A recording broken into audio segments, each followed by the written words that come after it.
Disclaimer. Talk to him. This video is for educational purposes only and viewer discretion is advised.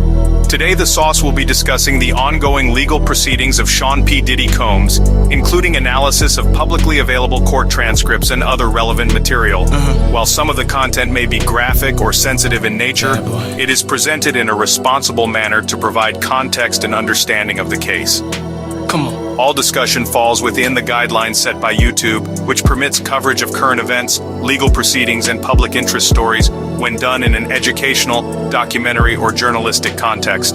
Please note that commentary and opinions differ from facts and should not be taken as such. Viewer discretion is advised. Hey yo, thanks for tuning into The Source, your source for celebrity news. So as you know, ever since the trial started, I've been doing two things. One, I've been dropping these little podcasts, and then I've been following up those podcasts with my own personal opinions. So check out today's podcast, which basically summarizes day 6, and then be sure to check back in for my next drop. Listen, hit that like button and let's get into it. And for all the people out there who have been like, Source, I prefer when you tell the news. I am telling you the news, but I'm supplementing that news with the podcast. I mean, really, I'm giving you more for free. All right, let's go. Today, we're jumping right into the Sean Combs trial. We are, specifically looking at the testimony from Don Richard and Carrie Morgan. Exactly. We're using news reports, courtroom commentary, basically the real-time accounts. Right. And for you listening, our goal is really to pull out the key moments from what they said. Yeah, looking at, the potential strengths, the weaknesses for both sides, prosecution and defense. And seeing how their stories kind of fit into the bigger picture of the charges against Combs. But without getting lost in legal jargon or, picking sides, just understanding the testimony. Okay, let's get into it. So Don Richard, former member of Danity Kane, she'd already started testifying, right?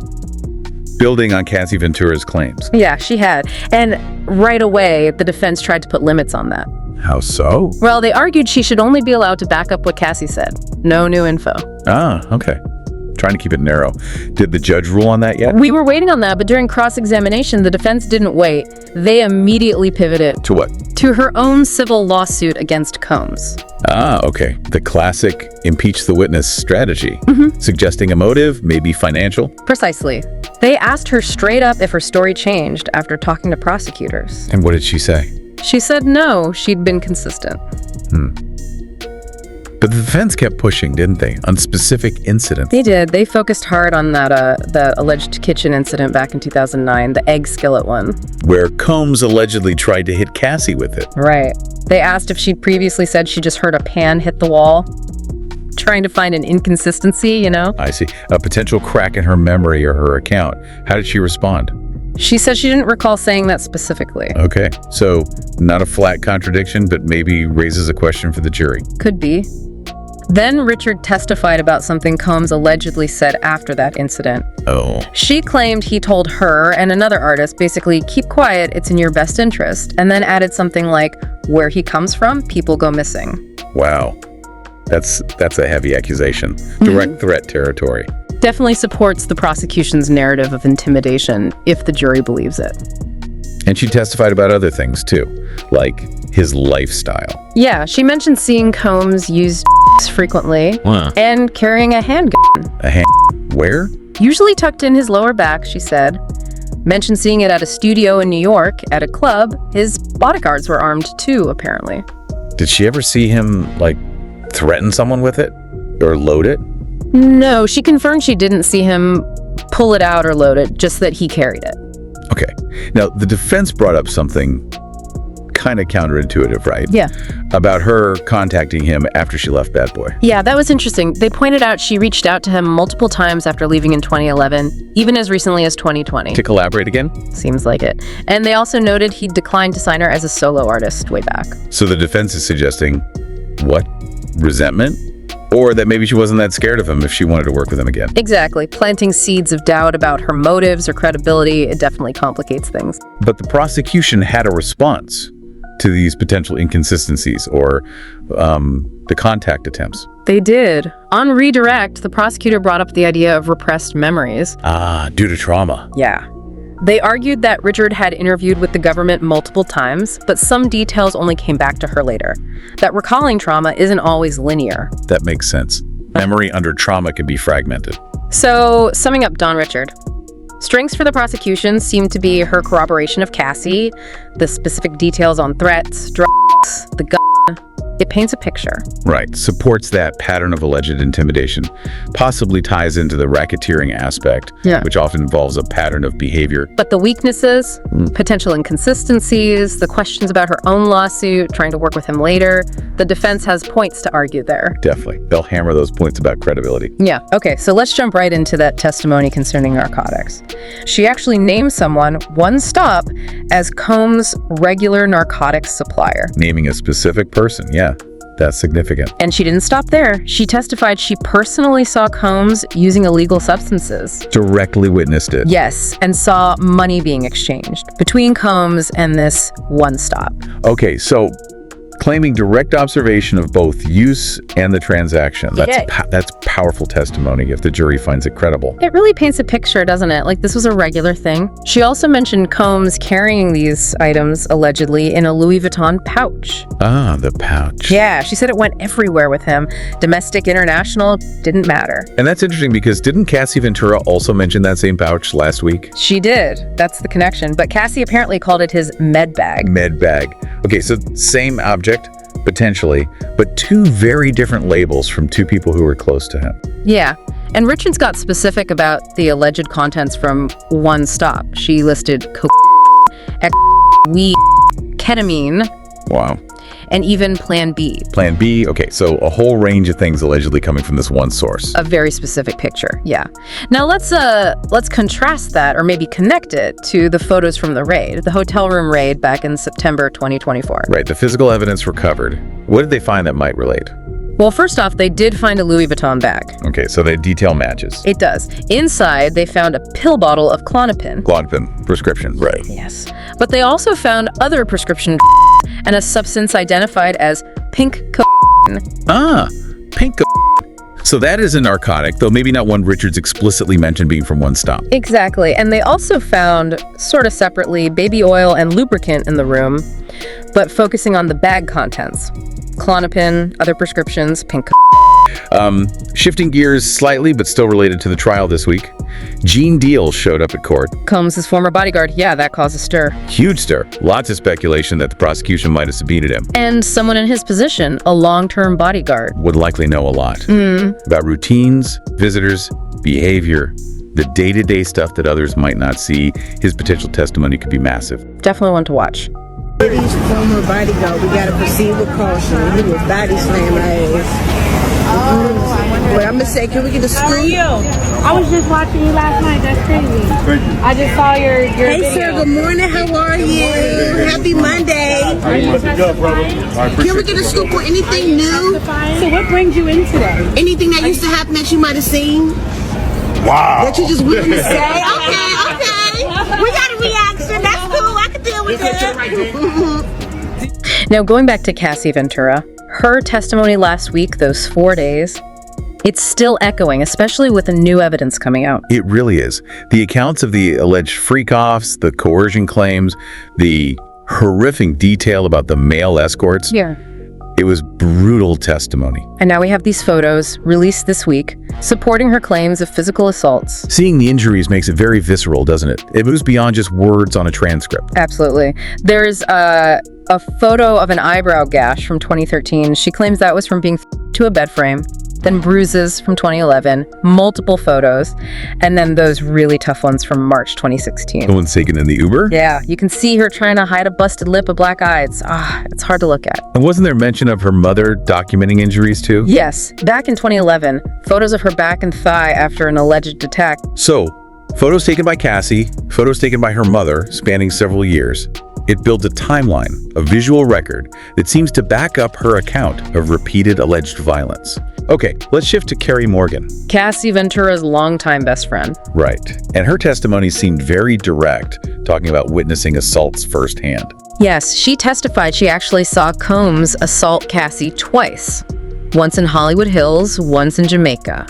Eyewitness accounts like that are usually very powerful for a prosecution. I remember that 2016 hotel video incident. The Intercontinental Hotel. Yeah. The jury saw messages between Carrie Morgan and Combs' assistant, KK, from around that time. What did those messages show? They showed Morgan urging Cassie to go to the police right after it happened. But Morgan didn't call the police herself. No, she testified Cassie begged her not to because she was scared. That speaks volumes about the alleged fear and control. Then Morgan dropped another bombshell. She testified Combs assaulted her. Assaulted Carrie Morgan when? In 2018, she said, in Cassie's apartment. She described him choking her, hitting her in the head with a wooden hanger. A wooden hanger? My goodness. Did she say she was injured? Yeah, she mentioned finger marks on her neck, getting a concussion. And did she say anything else about that incident, like money changing hands? She did. She acknowledged she received money from Combs after that alleged assault. Okay, that's significant. Both the assault claim and the payment. The defense will definitely focus on that payment. No doubt. Morgan also described another incident hiding with Cassie. Hiding. From Combs. Yeah, she said they left the house and hid on a neighbor's stairs while Combs and his security were apparently looking for them. Just paints a picture of intense fear, doesn't it? It does. And Morgan talked about Combs' behavior toward Cassie more generally, too. Like how? Said he yelled at her a lot, made her lose confidence, her spark, she called it, talked down to her about her looks, who she spoke to. Classic controlling behavior. If true. Emotional and verbal abuse. She also testified about him calling her Carrie Morgan, constantly looking for Cassie. Oh, constantly. Up to 50 times in a row sometimes, she said. Always asking, where is she? I know you know where she is. Wow.